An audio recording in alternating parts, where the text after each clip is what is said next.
record, and today I have something I think is kind of special for you, and it came to me as a gift from my friends Bill and Judy Wagner over at Records and Tapes Galore here in Saginaw, Michigan, and it is a RCA Victor Bluebird children's record, and it has the original sleeve, which is something I don't find a lot on old 45s, is the original sleeve. But the record is Paul Bunyan, and most Americans do not have to be reminded of who Paul Bunyan is, that towering lumberjack with his pet Babe the Blue Ox, who went around the woodlands doing good deeds as they were cutting down beautiful pine trees. But this was adapted by Martin Weldon with Murray Phillips singing folk songs, and it is a fun little record. Now, before I play that for you, I just want to give you a little memory of mine. I grew up in Bridgeport, Michigan, and Alpena and Ossining are probably a good 130 miles, maybe a little bit more. And oftentimes we would take not vacations far away, but we would take vacations up north. And it was always a delight to go up north. But one of the places I looked most forward to going to was on US 23 at Ossining, and it was Lookout Point. And there they had a huge, huge statue of Paul Bunyan and Babe the Blue Ox.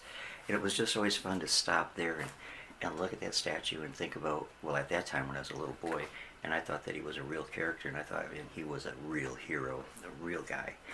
So Paul Bunyan that go even back further than that. But anyways, enough of my rambling on and on.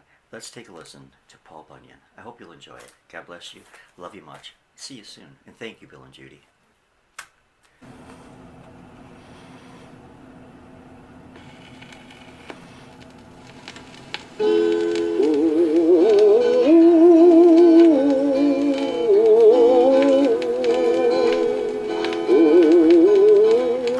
Hi, boys and girls. Listen while I tell you about a great American legend. The legend of Paul Bunyan. Almighty Paul Bunyan, he lived long ago. His strength and his goodness helped America grow. When Paul Bunyan was just 1 month old, he placed his baby hands around a young maple tree and tore it out of the ground, roots and all. When he was only 18, he was already 25 feet tall and weighed 800 pounds, all bone and muscle. He took one look at the deep forests of the West and found his job: to chop down the trees to make room for cities, farms, and people. Come all you sons of freedom that run the forest stream. Come all you roving lumberjacks and listen to my theme.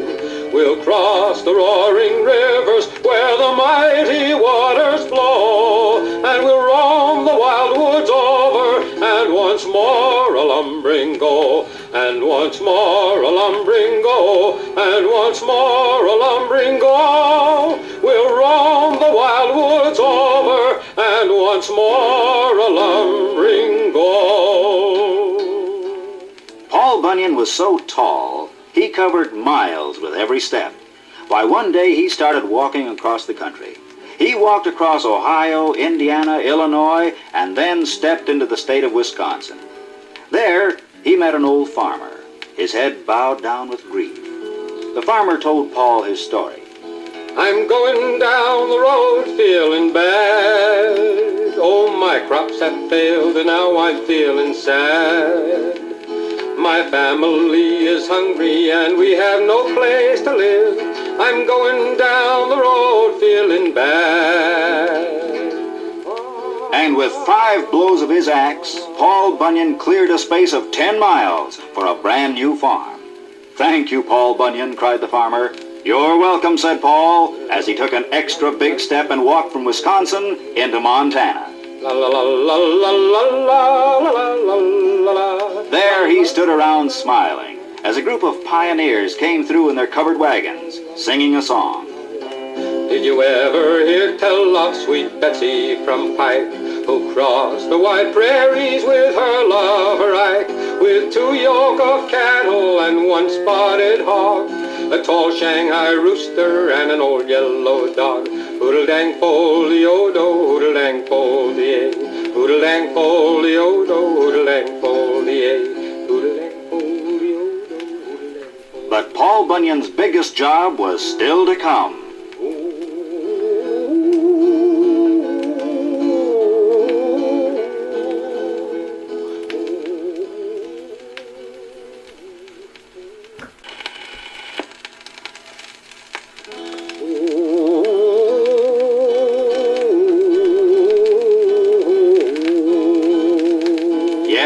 Paul Bunyan did some remarkable things, all right. As a soldier in the Revolutionary War, he faced a whole line of cannon. As the Hessian soldiers fired at him, he picked up a tree trunk and batted their cannonballs right back, like baseballs. Once, when pirates were roaming the east coast of the United States, he splashed his foot in the ocean and started a wave that sank the whole pirate navy. Oh, and I almost forgot. He also built the Rocky Mountains. Paul grabbed a hill with either hand, with a ring-ting-a-tim-ring-a-tid-not-nay, and set them down so they would stand in a row. He built the Rockies up so high, the topmost peak held up the sky, with a ring-ting-a-tim-ring-a-tid-not-nay. Then came the biggest job of his life. The country had no inland waterway large enough for big ships carrying heavy freight. So Paul Bunyan began to dig. Soon he had scooped out hundreds of miles of earth. Now he wanted rain, so he clapped his hands together. And down poured the rain, until the holes in the earth were filled with the Great Lakes. La la la la la la la. Now, one of the Great Lakes was named Lake Erie, and the town of Buffalo was on its shore.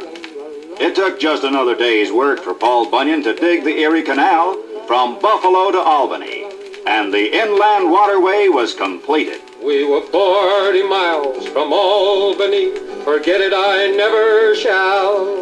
What a terrible storm we had one night on the Erie Canal. Oh, the Erie was rising, and the boat was dipping low.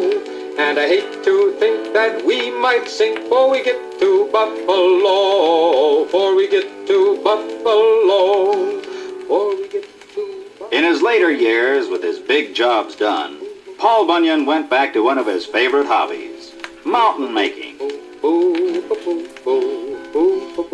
But this was a mountain for children, a rock candy mountain. All the buzzing of the bees in the popcorn trees near the chocolate ice cream fountain, where the jelly beans grow and the milkshakes flow down the big rock candy mountain. Oh, the children eat their fill of the whipped cream hill, and no one's ever counting. There's so much to eat, life is one long treat on that big rock candy mountain.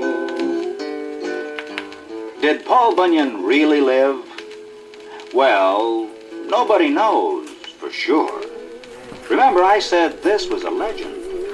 But true or not, it's kind of fun telling about Paul Bunyan. Almighty Paul Bunyan, he lived long ago. His strength and his goodness helped America grow.